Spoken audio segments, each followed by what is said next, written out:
ഒരിക്കൽ കൂടി നമ്മൾ ശബരിമല വിശേഷങ്ങളിലേക്ക് പോവുകയാണ്.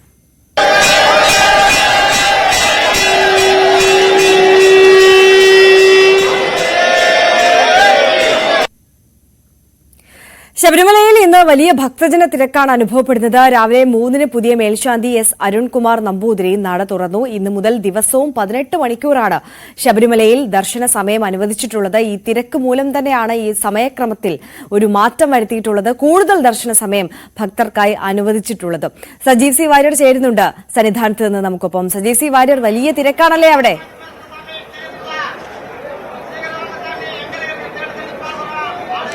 വലിയ തോതിലുള്ള തിരക്കാണ്. നേരത്തെ വെർച്വൽ ക്യൂ ബുക്കിംഗിൽ തന്നെ ദേവസ്വത്തിന് ബോധ്യമായ കാര്യമാണ് ഇത്. അതുകൊണ്ട് തന്നെയാണ് ഇന്നലെ 5 മണിക്ക് നട തുറക്കേണ്ടിയിരുന്നത് പിന്നീട് പെട്ടെന്ന് 4 മണിക്ക് നട തുറത്ത 1 മണിക്കൂർ കൂടി ദീർഘിപ്പിച്ചത്. അതിനാൽ ഇന്നലെ 30,000-ൽ പരം പേർ ഇന്നലെ നട തുറന്ന ശേഷം തൊഴുകയുണ്ടായി. അതിനുശേഷം ഇന്ന് രാവിലെ 3 മണിക്ക് നട തുറന്നതിന് ശേഷം ഇപ്പോൾ 25,000-ഓളം പേരാണ് പമ്പയിൽ നിന്ന് സന്നിധാനത്തേക്ക് പുറപ്പെട്ടത്. അതിൽ ഒട്ടനവധി പേർ ഇപ്പോൾ ദർശനം നടത്തി പുറത്തെത്തിയിരിക്കുന്നു. ഇപ്പോഴും നമുക്ക് ക്യൂവിൽ കാണാൻ വലിയ തോതിലുള്ള തിരക്ക് നമുക്ക് ക്യൂവിൽ ദർശിക്കാൻ കഴിയും. ഏതായാലും വൃശ്ചികപ്പുലരിയിൽ അയ്യനെ കണ്ട് തൊഴാനായി ഒട്ടേറെ പേരാണ് ശബരിമലയിൽ എത്തിക്കൊണ്ടിരിക്കുന്നത്. ഇന്നും നാളെയുമായി തിരക്ക് കൂടും എന്നാണ് പ്രതീക്ഷിക്കുന്നത്. പ്രത്യേകിച്ചും അവധി ദിവസങ്ങൾ കൂടിയാകുമ്പോൾ കൂടുതൽ തിരക്ക് ഉണ്ടാകാനുള്ള സാധ്യതയുണ്ട്. അതുകൂടി പരിഗണിച്ചാണ് 18 മണിക്കൂർ ദർശന സമയമാക്കി ഉയർത്തിയത്. നേരത്തെ ഇത്രയും സമയം ഉണ്ടായിരുന്നില്ല. 3 മണിക്ക് നട തുറക്കുക എന്നുള്ളതാണ് പുതിയതായി. 3 മണി മുതൽ 1 മണി വരെ, ഉച്ചയ്ക്ക് 1 മണി വരെയാണ് ദർശന സമയം. പിന്നീട് 3 മണിക്ക് വീണ്ടും ദർശനം ആരംഭിക്കും. അത് 11 മണി വരെ നീളും. ഹരിവരാസനമ്പാടി നട അടയ്ക്കുന്നതുവരെ പരമാവധി തീർത്ഥാടകരെ സന്നിധാനത്തേക്ക് കടത്തിവിടുകയും അവർക്ക് സ്വാമി ദർശനം സാധ്യമാക്കുകയും ചെയ്യുക എന്നുള്ളതാണ് ദേവസ്വം ബോർഡും പോലീസും ചെയ്തിരിക്കുന്ന ക്രമീകരണങ്ങൾ. അതിനായി ഇന്ന് കൂടുതൽ കാര്യങ്ങൾ അവലോകനം ചെയ്യാനായി ഇന്ന് ഉന്നതതല യോഗവും ചേരുന്നുണ്ട്. ഇത് പതിവുള്ളതാണെങ്കിലും ഇക്കുറി ആസൂത്രിതമായി കൃത്യമായ ആസൂത്രണത്തോടുകൂടി നടത്തിയിരിക്കുന്ന പ്രവർത്തനങ്ങളുടെ തുടർച്ചയായാണ് ഇന്ന് അവലോകന യോഗം ചേരുന്നത്.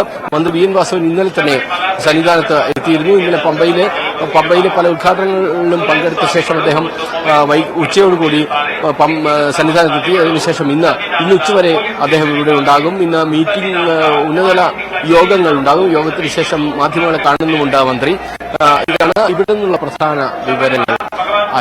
സജീവ, ഒരുപാട് മണിക്കൂറൊക്കെ ക്യൂ നിൽക്കേണ്ട ഒരു സാഹചര്യം ഉണ്ടോ അവിടെ ഇപ്പോൾ?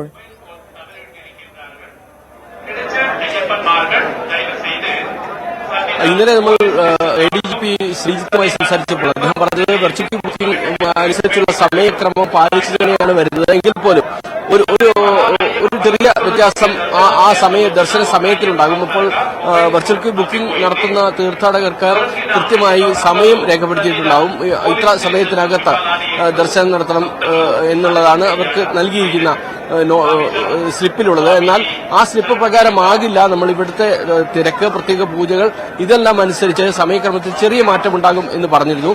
എന്തായാലും പമ്പയിൽ നിന്ന് നടപ്പന്തൽ വരെയുള്ള ദൂരത്ത്, അതായത് ഏകദേശം 3.5-4 കിലോമീറ്ററോളം ദൂരത്ത് വിവിധയിടങ്ങളിലായി തീർത്ഥാടകർക്ക് വിശ്രമിക്കാനുള്ള സൗകര്യങ്ങൾ ഒരുക്കിയിട്ടുണ്ട്.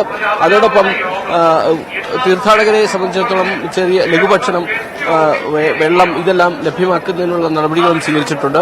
അതിനാൽ സുഗമമായ ദർശനം ഇക്കുറി സാധ്യമാകും എന്നാണ് കരുതുന്നത്. കഴിഞ്ഞ തവണയുള്ള എല്ലാ പരാതികളും ശ്രദ്ധയിൽപ്പെട്ടതിന് ശേഷമാണ് അധികൃതർ ഇക്കാര്യത്തിൽ നടപടികൾ സ്വീകരിച്ചത്. അതിനാൽ തന്നെ കുറ്റമറ്റ രീതിയിൽ ക്രമീകരണങ്ങൾ ഏർപ്പെടുത്തിയിട്ടുണ്ട്. അത് എത്രത്തോളം ഫലപ്രദമാകുമെന്നുള്ളത് തുടർന്നുള്ള ദിവസങ്ങളിലാണ് കാണേണ്ടത്. എങ്കിൽ പോലും ആ ക്രമീകരണങ്ങൾ ഏതു തരത്തിൽ മാറ്റം വരുത്തണം എന്നെല്ലാം ആലോചിക്കാൻ വേണ്ടിയാണ് ഇന്ന് വിവിധ വകുപ്പുകളുടെ ഉന്നത ഉദ്യോഗസ്ഥരുടെ യോഗം വിളിച്ചു ചേർത്തിരിക്കുന്നത്. അതിൽ മന്ത്രിയുടെ നേതൃത്വത്തിലാണ് യോഗം.